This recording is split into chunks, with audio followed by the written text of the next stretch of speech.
नमस्कार, आप देख रहे हैं खबर बिहार और मैं हूं आपके साथ अजीत।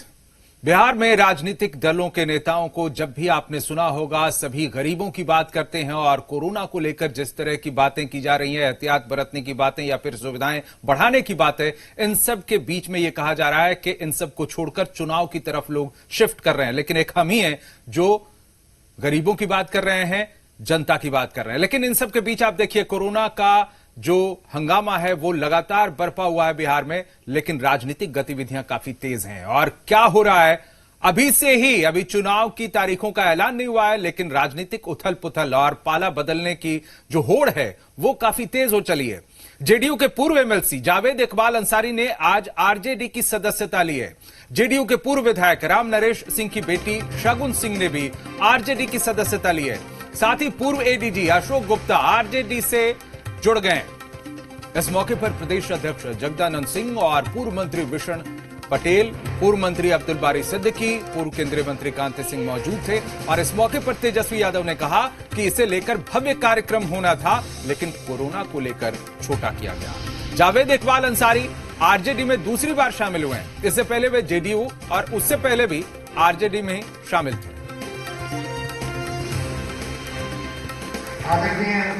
तो जेडीयू छोड़ करके वर्तमान में एमएलसी हैं जदयू के, अब नहीं रहे। जावेद इकबाल अंसारी साहब जी का स्वागत करते हैं कि पुराने घर में फिर से वो वापस आए हैं। अशोक कुमार गुप्ता जी जो रिटायर्ड डीजीपी हैं बिहार के, आदरणीय श्री विमल कुमार मंडल जी रिटायर्ड एसडीओ हैं सदर के, और विजय कुमार यादव फुलपरास मधुबनी से जिन्होंने पार्टी, आज इन पांचों लोगों ने जो ज्वाइन किया है, इसके लिए हम इनका स्वागत। आने वाले दिनों में जदयू में भगदड़ मचने वाला है और इस वजह से भी भगदड़ मचने वाला है कि लोग जान गए कि उन्होंने मैंडेट का अपमान किया। मैंडेट उन्होंने मेरे साथ लिया और उस मैंडेट को अंगूठा दिखाकर वो फिर उसी की गोद में चले गए जिसके खिलाफ लड़के सत्ता में आए थे। तो जनता जागरूक है। जब आपको लालू जी से समर्थन लेना है तो लालू जी बहुत अच्छे आदमी हैं, कहीं कोई दाग नहीं है। तेजस्वी जी अच्छे आदमी हैं, कहीं कोई दाग नहीं है। आप बैठ के वहां सत्ता की कुर्सी तक पहुंच जाते हैं और उससे लालू जी भ्रष्टाचारी हैं। ये प्रिंसिपल समझ में आया। कभी आप बोलते हैं आरएसएस मुक्त भारत, कभी बोलते हैं आरएसएस युक्त भारत, कभी लालू जी खराब, कभी लालू जी अच्छे। तो इसमें है लालू परिवार में मेरा जन्म हुआ है, लालू के राजनीतिक परिवार में मेरा जन्म हुआ है, लालू के आंगन में मैंने जन्म लिया राजनीतिक तौर पर, और मरते दम तक लालू जी के साथ हैं। और ठीक है, कुछ समय के लिए मैं अगर अलग हुआ तो कभी लालू जी या लालू जी की फैमिली आरजेडी के खिलाफ कभी नहीं बोलते हुए कोई स्टेटमेंट मैंने नहीं सुने होंगे। इसलिए आने वाले दिन में अब ज्यादा क्या बोले, युवा के हाथ में नेतृत्व होगा, तेजस्वी यादव बिहार का मुख्यमंत्री होगा और फिर नए बिहार का निर्माण होगा। एक सवाल और, जावेद जी क्या विधानसभा लड़ेंगे या एमएलसी का चुनाव लड़ेंगे? ये पार्टी तय करेगी, ये मेरे तय करने की चीज नहीं है। तो देखा आपने कोरोना को लेकर मजदूरों की, किसानों की दुहाई देने वाले नेता किस तरह से अब चुनाव के लिए लामबंद हो रहे हैं। पूर्व एमएलसी जावेद इकबाल अंसारी के आरजेडी में जाने पर अब जेडीयू एमएलसी खालिद अनवर ने प्रतिक्रिया दी और कहा कि कॉरपोरेट घराने में जाने के लिए जावेद इकबाल को बधाई है। उन्होंने तंज करते हुए कहा कि जेडीयू में फ्री में बने थे एमएलसी, आरजेडी में देनी होगी अब उनको फीस। जावेद इकबाल साहब को यह बताना चाहिए कि जहां वो जिस कॉरपोरेट घराने में गए हैं उसके मुखिया लालू यादव जी ने 15 वर्षों में क्या किया। भागलपुर के दंगे के मुजरिमों को किसने बचाया, सीतामढ़ी के दंगे में एक एफआईआर किसने दर्ज नहीं करने दी। उनको यह भी बताना चाहिए कि 15 वर्षों में मौलवियों पर लाठियां किसने बरसवाई। उनको यह भी बताना चाहिए कि 15 वर्षों तक मुसलमानों ने जिस पार्टी को अपना सब कुछ दिया, उस पार्टी ने मुसलमानों को क्या दिया। जावेद साहब को यह जवाब देना चाहिए।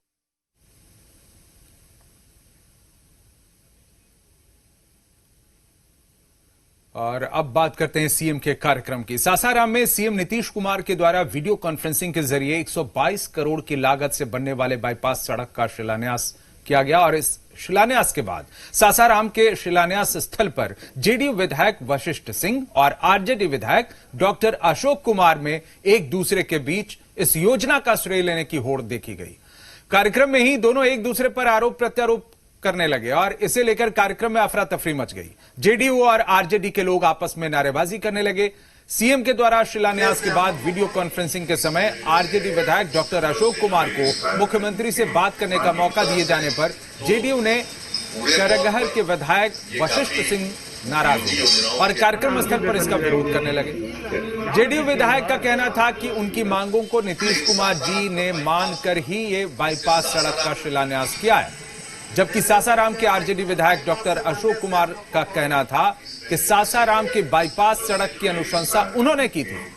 नारेबाजी के बीच कार्यक्रम में आए एनडीए के तमाम नेता, जिसमें बीजेपी सांसद छेदी पासवान, गोपाल नारायण सिंह, विधायक सत्यनारायण यादव और करगहर के जेडीयू विधायक वशिष्ठ सिंह, कार्यक्रम को बीच में ही छोड़कर चले गए। जब सिलापट का पर्दा हटाया जा रहा था तो सिर्फ आरजेडी के विधायक ही वहां मौजूद थे। सासाराम के इस बाईपास सड़क का शिलान्यास चुनावी साल में हुआ है और ऐसे में इसका श्रेय लेने के लिए पक्ष विपक्ष आमने सामने हो गया है। वहीं बीजेपी भी इसमें पीछे नहीं है। बीजेपी के सांसद गोपाल नारायण सिंह ने कहा है कि इसका श्रेय एनडीए की सरकार को ही जाता है।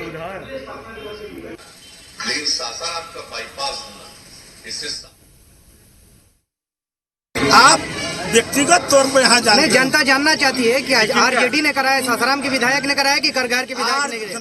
सासाराम का काम यहाँ के ना विधायक कराएंगे जी, बाहर ही कराएंगे। हाँ, बाहर के नहीं करा सकते हैं। अब कोई कहे कि हम बस स्टैंड करा दिए, अब कहे कि 6 लेन करा दिए, अब पता भी नहीं है कि जाम को हटाने के लिए क्या क्या योजनाएं हैं यहाँ।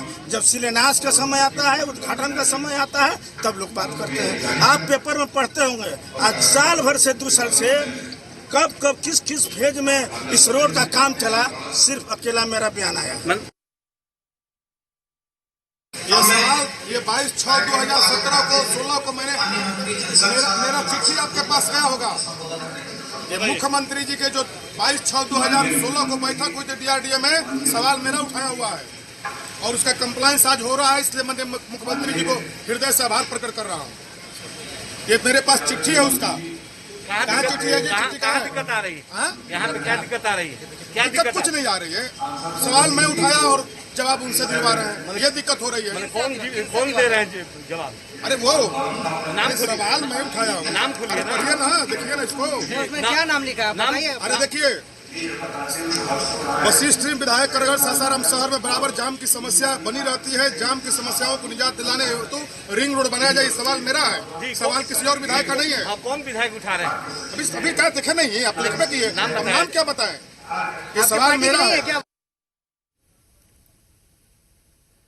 अब श्रेय लेने की होड़ इस तरह की मची और इस तरह का हंगामा हुआ कि सीएम नीतीश कुमार ने घोषणा की है कि अब आगे कोई भी कार्यक्रम हो, जिले में जाकर ही कार्यक्रम को वो संबोधित करेंगे। सीएम ने मुख्य सचिव को निर्देश दिया कि पटना से बाहर के कार्यक्रम वीडियो कॉन्फ्रेंसिंग के बजाय उस जिले में जाकर ही किए जाएं। साथ ही 15 सालों में हुए कामों की जानकारी सार्वजनिक करने का निर्देश भी सीएम ने अधिकारियों को दिया। सीएम ने कहा कि बिहार के लोगों ने अगली बार हम लोगों को काम करने का मौका दिया तो हम लोग हर खेत तक पानी पहुंचाएंगे।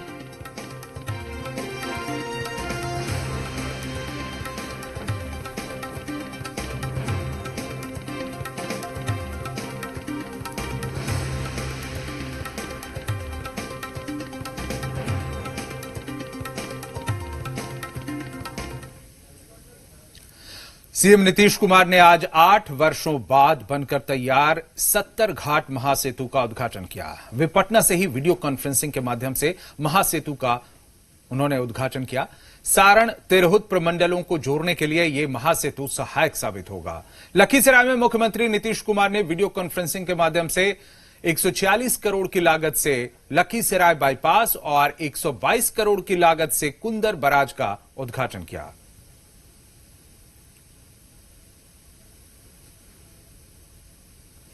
तो ये आप 2 तस्वीरें एक साथ देख रहे हैं, 70 घाट महासेतु का उद्घाटन और इधर लखीसराय में बाईपास का उद्घाटन।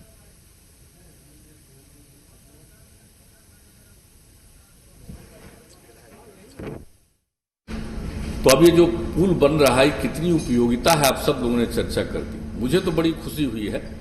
थोड़ा सा विलंब हुआ है इस काम को पूरा करने में। 12 में शिलान्यास हुआ और 20 में जो हम लोगों को उम्मीद थी कि नहीं ये 3-4 साल में बन जाएगा, लेकिन लैंड एक्विजिशन से लेकर के कई प्रकार की जो समस्याएं आ जाती हैं उसके चलते विलंब हुआ। लेकिन अब काम पूरा हुआ है और आप लोगों ने इसको तो हमने देखा भी था जब पिछले वर्ष भी जो निर्माणाधीन था, एक एक योजना को हेलीकॉप्टर से जाकर के हमने देखा है और आज भी आप लोगों ने जो दिखाया है मुझे बहुत अच्छा लगा। और कभी बाद में अवसर लगेगा तो हम तो जा करके बाई रोड हम देखेंगे ही सब तरह से, कहीं कोई कमी तो नहीं रह गई है। मुझको यहाँ से देखने पर तो कोई कमी नजर नहीं आई। पर बिजली के क्षेत्र में, सड़क के क्षेत्र में 50-55 साल में कोई काम नहीं हुआ। तो माननीय मुख्यमंत्री जी, यह श्रेय आपको जाता है और हम लोग भी गौरवान्वित है कि आपके साथ हम लोग काम करने का मौका मिल रहा है। और जब कभी बिहार का इतिहास लिखा जाएगा कि 15 वर्ष बिहार के स्वर्णिम इतिहास के रूप में लिखा जाएगा। तो आपको इसके बारे में बताएं, 70 घाट महासेतु, ये सारण तिरहुत प्रमंडलों को जोड़ने के लिए महासेतु ये सहायक साबित होगा। 20 अप्रैल 2012 को मुख्यमंत्री नीतीश कुमार ने नारायणी नदी पर 70 घाट महासेतु का शिलान्यास किया था। बिहार राज्य पुल निर्माण निगम द्वारा पुल का निर्माण वशिष्ठा कंस्ट्रक्शन कंपनी से करवाया गया है और डेडलाइन बीतने के 3 साल बाद ये महासेतु अब पूरी तरह से बनकर तैयार हुआ है। 1440 मीटर लंबे यानी लगभग 1.5 किलोमीटर लंबे इस महासेतु को लॉकडाउन के कारण उद्घाटन के पहले ही सील कर दिया गया था। लॉकडाउन हटने के बाद पुल का उद्घाटन आज वीडियो कॉन्फ्रेंसिंग के जरिए सीएम ने किया। 70 घाट पुल पर हम लोग खड़े हैं, जिसका शुभारंभ बिहार के लोकप्रिय मुख्यमंत्री श्री नीतीश कुमार जी के द्वारा कल इसका विधिवत रूप से उद्घाटन किया जाएगा। वर्ष 2012 में 70 घाट का पुल का शिलान्यास माननीय मुख्यमंत्री जी द्वारा किया गया था और 263 करोड़ के लागत से इस पुल का शिलान्यास किया गया था, जो आज बनकर तैयार है। और लगभग कल मुख्यमंत्री जी के द्वारा 350 करोड़ का सौगात इस गोपालगंज जिले को मिलेगा। इस पुल के साथ साथ बरौली माझी पुल 25 करोड़ से अधिक राशि की लागत से उसका भी शुभारंभ होगा। और उधर दूसरी परियोजना की बात करें तो लखीसराय में मुख्यमंत्री नीतीश कुमार ने वीडियो कॉन्फ्रेंसिंग के माध्यम से 146 करोड़ की लागत से लखीसराय बाईपास और 122 करोड़ की लागत से कुंदर बराज का उद्घाटन किया। कुंदर बराज के निर्माण का उद्घाटन किया। इस दौरान स्थानीय विधायक सह सूबे के श्रम संसाधन मंत्री विजय कुमार सिन्हा के मौजूद नहीं होने से राजनीतिक हलकों में चर्चा का बाजार गर्म रहा।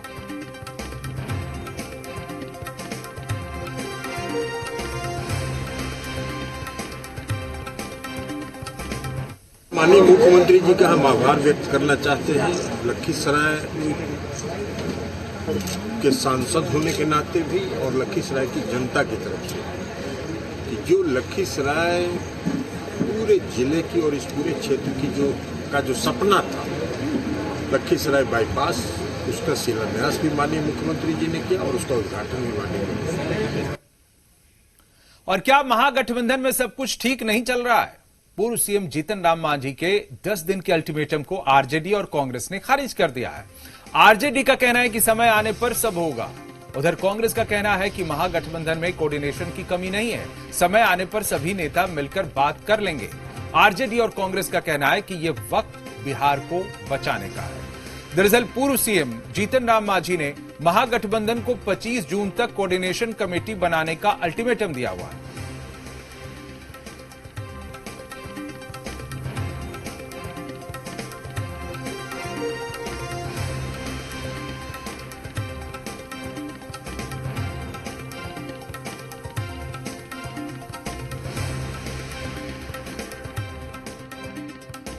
महागठबंधन पूरी तरह से इंटैक्ट है और हमारे नेता आदरणीय श्री लालू प्रसाद जी की और नेता विरोधी दल श्री तेजस्वी यादव जी की नजर हर सिचुएशन पर है। अभी हमारी प्राथमिकता है लोगों की मदद करना इस संकट काल में, और जब समय आएगा तो सभी चीजों का मिल बैठ करके समाधान कर लिया। मुझे नहीं लगता है कि महागठबंधन में किसी प्रकार के कोऑर्डिनेशन का अभाव है, लेकिन मांझी जी महागठबंधन के बड़े नेता हैं उनकी अपनी बात है और अपनी बात रखते हैं, तो उनके बातों पे महागठबंधन के तमाम शीर्ष नेतृत्व जब बैठेंगे तो उस पर विचार अवश्य होगी। तो प्रतिक्रियाएं आपने देखी आरजेडी की, कांग्रेस की। अब जीतन राम मांझी के इस अल्टीमेटम को लेकर बीजेपी और जेडीयू ने महागठबंधन पर निशाना साधा है। बीजेपी प्रवक्ता निखिल आनंद का यह कहना है कि मांझी महागठबंधन में सबसे बड़े कद के नेता हैं, उन्हें महागठबंधन का नेता होना चाहिए। उधर जेडीयू प्रवक्ता निखिल मंडल का यह कहना है कि मांझी तारीख पर तारीख दे रहे हैं, लेकिन तेजस्वी यादव उनकी सुन ही नहीं रहे। जीतन राम मांझी जी की दिक्कत यह है कि वो अपना पॉलिटिकल और आइडियोलॉजिकल स्टांस इतना फ्रिक्वेंटली चेंज करते हैं कि इससे उनकी पॉलिटिकल क्रेडिबिलिटी को हाल के दिनों में थोड़ा धक्का पहुंचा है। लेकिन ये बात भी सत्य है कि जीतन राम मांझी जी महागठबंधन के भीतर बड़े कद के नेता हैं और पूर्व मुख्यमंत्री भी हैं। इस लिहाज से तो उनको महागठबंधन का बाकायदा नेतृत्व करना। पिछले साल से ही आदरणीय जीतन राम मांझी जी कोऑर्डिनेशन कमेटी की मांग कर रहे हैं। 31 दिसंबर इनका लास्ट डेट था पिछले साल, लेकिन फिर भी कोऑर्डिनेशन कमेटी नहीं बनी। अब तारीख पे तारीख बढ़ाए जा रहे हैं जीतन राम मांझी जी, पर तेजस्वी जी हैं कि सुनते ही नहीं। अब बताइए, मांझी जी मुख्यमंत्री पद तक रहे, कई दफे एमएलए रहे, मिनिस्टर रहे, और नहीं सुनने वाला कौन है? Tejashwi Yadav, first time MLA. मतलब इतनी बेइज्जती सिर्फ वोट बैंक के लिए ये पिछड़ा, अति पिछड़ा, दलित, महादलित करेंगे। और इधर आरजेडी सुप्रीमो लालू यादव ने एक बार फिर ट्वीट कर नीतीश सरकार के 15 साल के कामकाज पर तंज कसा है। उन्होंने ट्वीट में लिखा है कि ये 15 वर्षों की सुशासनिक उपलब्धियां हैं। झूठे प्रचार के बूते चेहरा चमकाने वाला सुशासन बाबू विज्ञापन पर 500 करोड़ रुपए खर्च कर देगा, लेकिन गरीब को एम्बुलेंस नहीं देगा। बिहार से प्रतिदिन ऐसी अमानवीय छवियां और कुकृत्य सामने आते रहते हैं, लेकिन जुबान पर जड़ा ताला अभी भी नहीं खुला है। उन्होंने इस ट्वीट में तस्वीर जो पोस्ट की है उसमें एम्बुलेंस की कमी या फिर अस्पतालों की बदहाली साफ तौर पर झलकती है।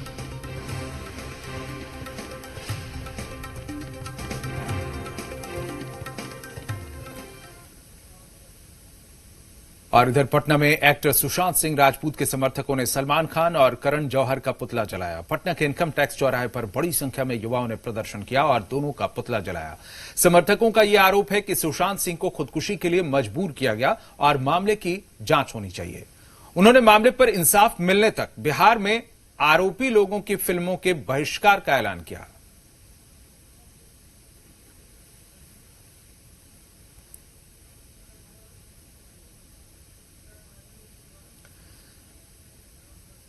और नेता प्रतिपक्ष तेजस्वी यादव ने बॉलीवुड एक्टर सुशांत सिंह राजपूत की मौत पर दुख जताते हुए कहा कि जब जानकारी मिली तब हम बाहर थे। पूरे आरजेडी परिवार की तरफ से हम लोगों की संवेदना उनके परिवार के साथ है। उन्होंने कहा कि सुशांत सिंह राजपूत की मौत की जांच होनी चाहिए। उनके परिवार के लोगों ने जो मांग की है वो उचित है। खबर से तो सब लोग आश्चर्य हैं, काफ़ी अच्छे कलाकार रहे इस क्षेत्र में, तो ये घटना हुई क्यों, सब लोग जानना चाहते हैं कि आखिर कारण क्या है। ये तो इन्वेस्टिगेशन का मामला है, पुलिस बताएगी, लेकिन जब तक हम परिवार के लोगों से मिल करके उनकी बात नहीं समझ लेते तब तक मेरे ख्याल से इस पर कुछ कहना। जांच होनी चाहिए। नहीं, जाहिर सी बात, अगर उनके परिवार को अगर शक है तो उसको प्रायोरिटी में लेकर के इस पर कार्रवाई होनी चाहिए। और अब कोरोना पर सरकार की बात। सूचना एवं जनसंपर्क सचिव अनुपम कुमार ने बताया कि कोरोना संक्रमण को लेकर मुख्यमंत्री प्रतिदिन गहन समीक्षा कर रहे हैं। क्राइसिस ग्रुप मैनेजमेंट में सभी आवश्यक कार्रवाई की जा रही है। अभी तक 1526 श्रमिक स्पेशल ट्रेनों से 21,40,153 लोग बिहार आए हैं। 18 जून तक 10 ट्रेनें शेड्यूल्ड हैं, जिनके माध्यम से 16,000 और लोगों के बिहार आने की संभावना है। ट्रेन्स के माध्यम से, श्रमिक स्पेशल ट्रेन के माध्यम से लोग आ रहे थे।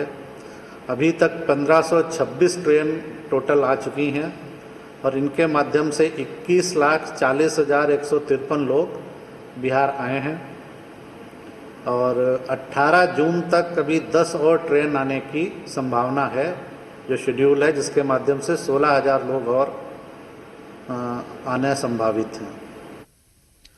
इधर बिहार सरकार के स्वास्थ्य सचिव लोकेश कुमार ने यह बताया है कि अब तक 4,571 कोरोना संक्रमित मरीज ठीक होकर घर जा चुके हैं, जो कुल संक्रमित व्यक्तियों का 68% है। बिहार के 38 जिलों में कोरोना संक्रमण के 2,125 एक्टिव मामले हैं।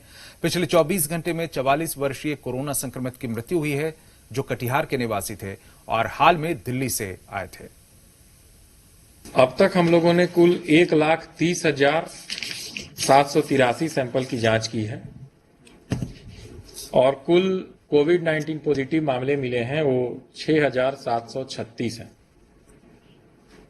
पिछले 24 घंटे में 155 नए मामले प्रकाश में आए हैं और पिछले 24 घंटे में 345 लोग संक्रमण से मुक्ति पाकर के अपने घर वापस गए हैं। इस प्रकार अब तक ठीक हुए व्यक्तियों की संख्या है 4,571। अगर कुल संक्रमित व्यक्तियों की संख्या के प्रतिशत के रूप में ठीक हुए व्यक्तियों की संख्या को देखें तो यह 68%, 68% होता है। और जी बिहार झारखंड पर खबरों का सिलसिला लगातार जारी। एक छोटे से ब्रेक के बाद देखिए खबर झारखंड।